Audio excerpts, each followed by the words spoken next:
আসসালামু আলাইকুম রহমতুল্লাহ। সম্মানিত দর্শক, হাতের আঙ্গুলের মধ্যে সূরাতুল কাউসার 3 বার পাঠ করলে কি হয়, কি লাভ হয়? হ্যাঁ, খুবই গুরুত্বপূর্ণ, খুবই কার্যকরী একটি আমল সম্পর্কে আমরা আজকে জানতে চলেছি।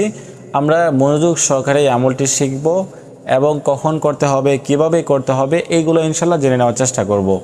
তো যারা এই আমলটি সম্পর্কে জানতে চান তারা অবশ্যই আমাকে কমেন্ট করবেন, এবং করতে চান আমলটি তারা অবশ্যই কমেন্ট করবেন। আপনাদের জন্য আমি বিশেষভাবে দোয়া করব যাতে করে আল্লাহ তাআলা আপনাদের মনের আশাগুলো পূরণ করে দেন।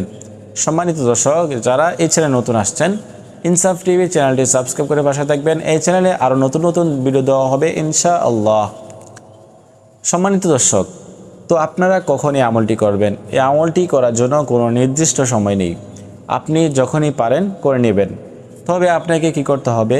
পবিত্রতা অর্জন করতে হবে। পবিত্র হয়ে পবিত্র স্থানে বসে প্রথমে 3 বার ইস্তিগফার পাঠ করতে হবে। হ্যাঁ, তো 3 বার ইস্তিগফার পাঠ করবেন, আস্তাগফিরুল্লাহ আস্তাগফিরুল্লাহ আস্তাগফিরুল্লাহ। তারপরে 3 বার দুরূদ শরীফ পাঠ করবেন, যেই দুরূদ শরীফ আমরা নামাজের মধ্যে পড়ে থাকি, দুরূদে ইব্রাহিম।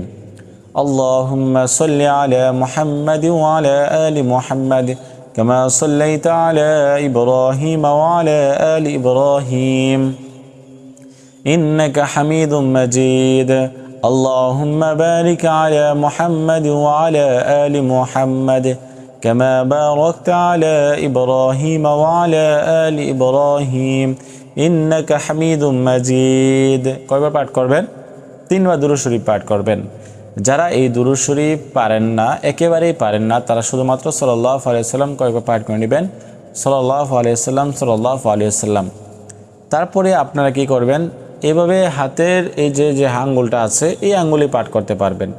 এই আঙ্গুলটা এভাবে রাখবেন, রেখে প্রথমে আউযু বিল্লাহি মিনাশ শাইতানির রাজিম বিসমিল্লাহির রহমানির রহিম ইন্না আ'তাইনাকাল কাউসার ফাসাল্লি লিরাব্বিকা ওয়ানহার ইন্না শানিআকা হুয়াল আবতার পাঠ করে একটি ফু দিবেন।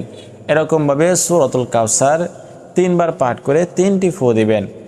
তো এভাবে আমলটি করলে কী লাভ হবে? আপনি যে ব্যক্তিকে উদ্দেশ্য করে এই আমলটি করবেন, ওই ব্যক্তি আপনার বশ হবে, আপনার বাধ্য হবে, আপনার কথা শুনতে বাধ্য হবে। আপনি যেভাবে তাকে বলবেন সে ওইভাবেই চলবে, এবং আপনাকে সে পাগলের মতো ভালোবাসবে ইনশাআল্লাহ। যদি আপনারা এই আমলটি ভালোভাবে শিখে করতে পারেন, আমি যেভাবে বলছি সেভাবে করতে পারেন, তাহলে ইনশাআল্লাহ কাজ হবে, নয়তো হবে না। সেজন্য আপনারা এই ভিডিওটি সম্পূর্ণ দেখবেন, দেখে আমলটি শিখে করার চেষ্টা করবেন। তো আজকের মতো এই পর্যন্তই। সকলে ভালো থাকেন, সুস্থ থাকেন। আল্লাহ হাফেজ।